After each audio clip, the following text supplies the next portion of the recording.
क्या कामाख्या मंदिर में अब भी बलि दी जाती है? असम का रहस्यमय मंदिर, जहां मूर्ति नहीं शक्ति की पूजा होती है।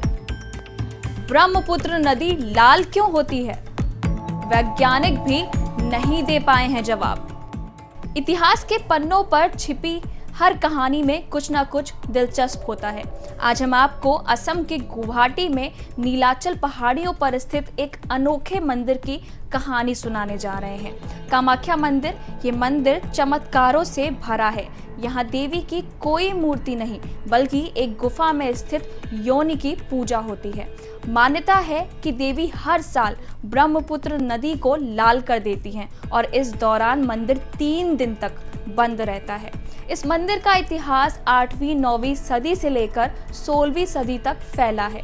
कई बार इसे बनाया और पुनर्निर्मित किया गया। इस रहस्यमय मंदिर की कहानी सुनकर आपको कभी आश्चर्य होगा तो कभी विश्वास से एक ऐसा एहसास जिसमें आपको गर्व भी महसूस होगा।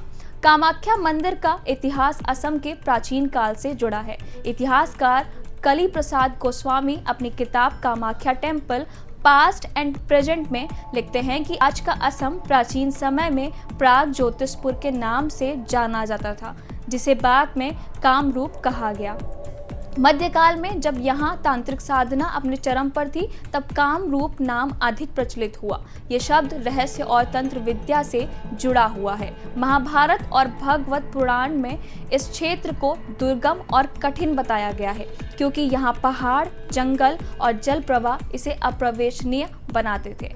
कामरूप नाम को लेकर एक दिलचस्प कहानी कालिका पुराण में मिलती है। कहा जाता है कि भगवान शिव अपनी तपस्या में इतने लीन हो गए थे कि उन्होंने संसार की ओर ध्यान देना ही छोड़ दिया। तब ब्रह्मा ने कामदेव को शिव की तपस्या भंग करने के लिए भेजा, लेकिन शिव ने क्रोधित होकर अपनी तीसरी आंख खोल दी और कामदेव को जला दिया। बाद में उन्हें कामरूप के रूप में नया जीवन मिला और इसी कारण इस स्थान को कामरूप कहा जाने लगा। इसी क्षेत्र में स्थित है रहस्यमय कामाख्या मंदिर, जी हाँ, जो नीलाचल पहाड़ियों की गोद में बसा है और कई पौराणिक कथाओं का केंद्र है। अगर हम बात करें कालिका पुराण के अनुसार, तो जब देवी सती ने अपने पिता दक्ष के यज्ञ में अपमानित होकर आत्मदाह कर लिया, तो भगवान शिव उनके शव को लेकर आकाश में भटकने लगे। तब भगवान विष्णु ने अपने सुदर्शन चक्र से सती के शरीर के टुकड़े कर दिए, जो अलग अलग स्थानों पर जा गिरे। कहा जाता है कि नीलाचल पहाड़ियों में सती की योनि गिरी थी और यही वजह है कि यहाँ योनि की पूजा की जाती है। इस मंदिर में देवी की कोई मूर्ति नहीं है, बल्कि एक छोटी गुफा में स्थित पत्थर पर योनि आकृति बनी हुई है, जिसे प्राकृतिक जलधारा निरंतर सिंचित करती रहती है। कामाख्या नाम की उत्पत्ति को लेकर भी कई सारी मान्यताएं हैं। कालिका पुराण में उल्लेख मिलता है कि देवी अपनी काम याचनाओं के लिए भगवान शिव के पास आई थी और इसी कारण उनका कामाख्या नाम पड़ा।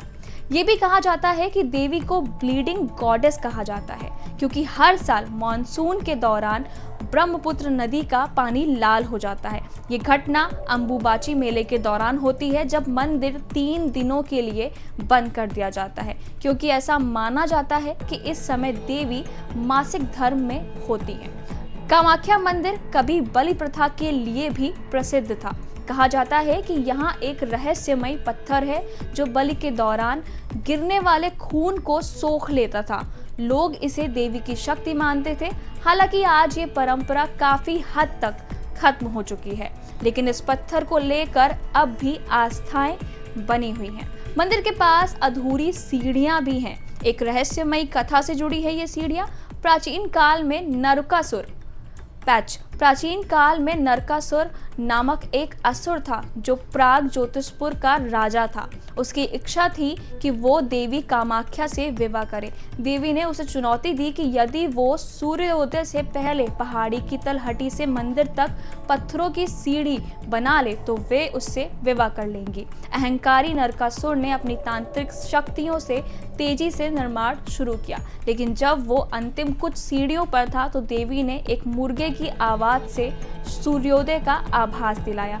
ये सुनकर नरकासुर ने अधूरी सीढ़ियों को तोड़ दिया और क्रोध में मुर्गे को मार डाला। आज भी इन अधूरी सीढ़ियों को मेखे लौजा पथ के नाम से जाना जाता है, जो नरकासुर की हार का प्रतीक मानी जाती है। कामाख्या मंदिर सिर्फ एक धार्मिक स्थल नहीं, बल्कि शक्ति, रहस्य और तंत्र साधना का केंद्र है। यहाँ हर साल लाखों श्रद्धालु दर्शन करने आते हैं, खासकर अंबुबाची मेले के दौरान। ये मंदिर हमें आस्था और शक्ति की अद्भुत कहानियां सुनाता है, जो सदियों से लोगों को आकर्षित कर रही हैं। ऐसी ही और कहानियों के लिए, ऐसी ही और अपडेट्स के लिए जुड़े रहिए हमारे साथ। हम हैं यंग भारत सच के साथ।